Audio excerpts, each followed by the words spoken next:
Selamat siang Pak Yopi, kami kelompok LV yang terdiri dari Cynthia, Jessica, dan Mariaki. Kami akan mempresentasikan ujian akhir semester Tax Law tentang dampak pandemi COVID-19 terhadap perpajakan di Indonesia. Berikut ini yang kami bahas, yaitu tentang dampak COVID-19, upaya pemerintahan pusat, upaya pemerintahan daerah, dan upaya sektor swasta. Dampak COVID-19 dalam perpajakan dilihat dari pemilik usaha, yaitu untuk membantu wajib pajak badan yang terkena dampak pandemi COVID-19, pemerintah menurunkan tarif pajak penghasilan badan PPh pasal 25 menjadi 22% untuk tahun 2020 dan tahun 2021, sedangkan 20% untuk tahun 2022. Wajib pajak badan dapat merasakan penurunan tarif pajak ini jika sudah melapor SPT tahun 2019. Penurunan tarif pajak oleh pemerintah ini, menurut Justinus Pratowo selaku Direktur Eksekutif Center of Indonesian Tax Analysis atau CITA, sudah tepat. Insentif pajak ini sangat membantu pemilik usaha karena dengan adanya pandemi COVID-19 ini, penjualan turun secara signifikan sedangkan fixed cost dan upah tidak dapat berkurang. Sehingga dapat dikatakan, insentif pajak ini sedikit meringankan pemilik usaha. Lalu dampak COVID-19 dalam perpajakan dilihat dari perhotelan, restoran, dan mal. Pemerintah memberikan stimulus akibat dampak COVID-19, yaitu pembebasan pajak selama 6 bulan bagi hotel dan restoran. Pelaksanaan stimulus ini tertuang dalam Peraturan Menteri Keuangan Republik Indonesia Nomor 44 PMK 03 2020 tentang insentif pajak untuk wajib pajak terdampak pandemi Coronavirus Disease 2019. Karena adanya pandemi COVID-19 ini, okupansi hotel menurun drastis hingga 40%, yang biasanya hanya sekitar 10%. Sangat mempengaruhi kelangsungan bisnis yang disebabkan juga memiliki karyawan dan properti dalam jumlah besar, sehingga banyak hotel yang melakukan pengurangan karyawan. Sedangkan lebih miris lagi untuk pengelola mal. Mal belum mendapatkan keringanan apapun dari pemerintah. Setidaknya yang diinginkan oleh pengelola mal adalah keringanan pajak bumi dan bangunan, keringanan pembayaran air dan listrik, dan lain-lain.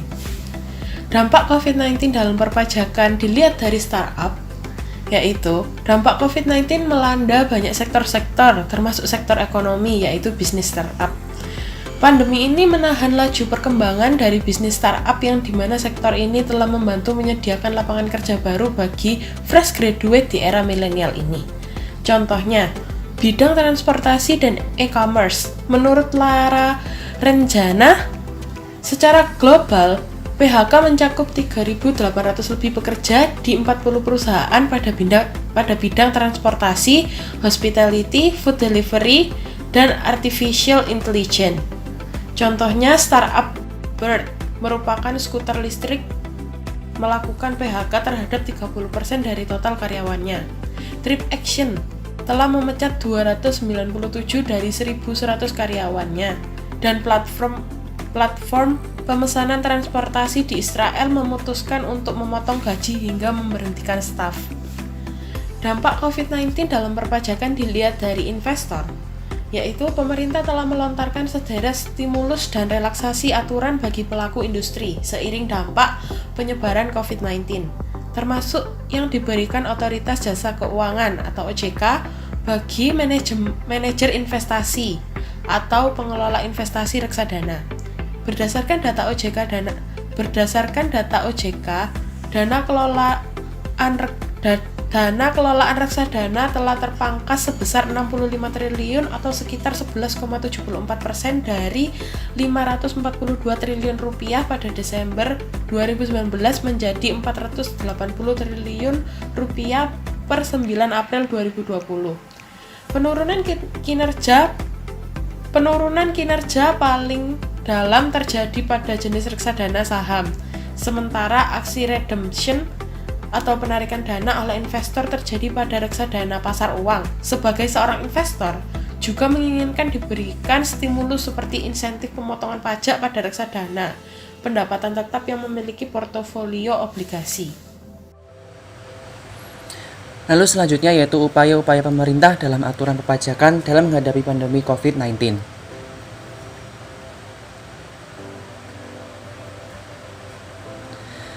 Dalam pemerintah pusat, Direktur Jenderal Pajak membuat keputusan Direktur Jenderal Pajak nomor KEP 156 PJ 2020 tentang kebijakan perpajakan sehubungan dengan penyebaran wabah virus corona 2019 yang pada intinya merupakan relaksasi jatuh tempo kewajiban perpajakan.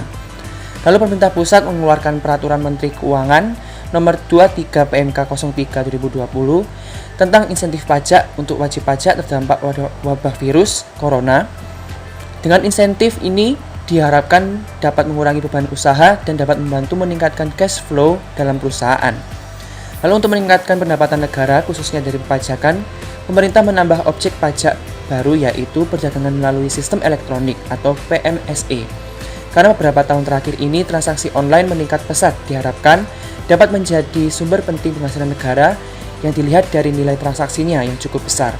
Dan hal ini tertuang dalam Peraturan Menteri Keuangan PMK nomor 48 tahun 2020 dan akan berlaku pada 1 Juli 2020.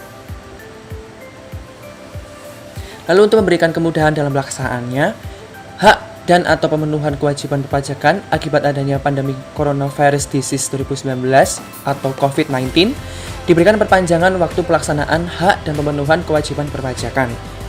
Lalu pemerintah pusat telah memberikan kewenangan kepada Menteri Keuangan untuk memberikan fasilitas kepabeanan berupa pembebasan atau keringanan biaya masuk.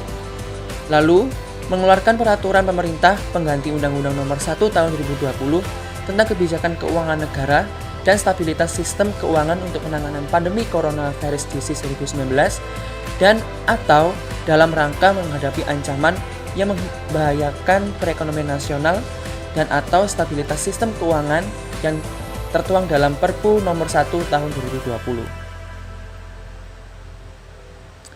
Lalu pemerintah daerah telah melakukan program-program tersebut, yaitu pemerintah daerah di Indonesia berbeda-beda dalam menangani pandemi COVID-19 ini.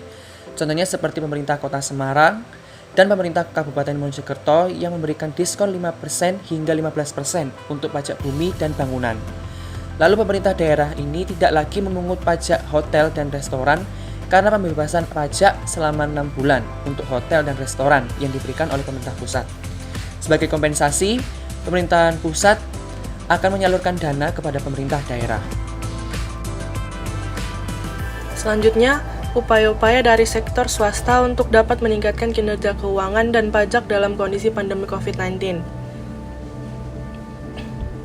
Yang pertama itu ada cash management, di mana perusahaan perlu mengambil langkah-langkah untuk mengamankan persediaan kas mereka, termasuk mengambil tindakan yang diperlukan seperti memperpanjang pembayaran kreditur, negosiasi penangguhan pembayaran sewa dan kredit bank, negosiasi dengan pelanggan untuk pembayaran lebih awal, hingga mempertimbangkan keringanan pajak maupun program pemerintah yang memberikan kemudahan bagi pengusaha. Cash management juga meliputi bagaimana perusahaan mampu melakukan forecast keuangan jangka pendek dan menengah dengan baik.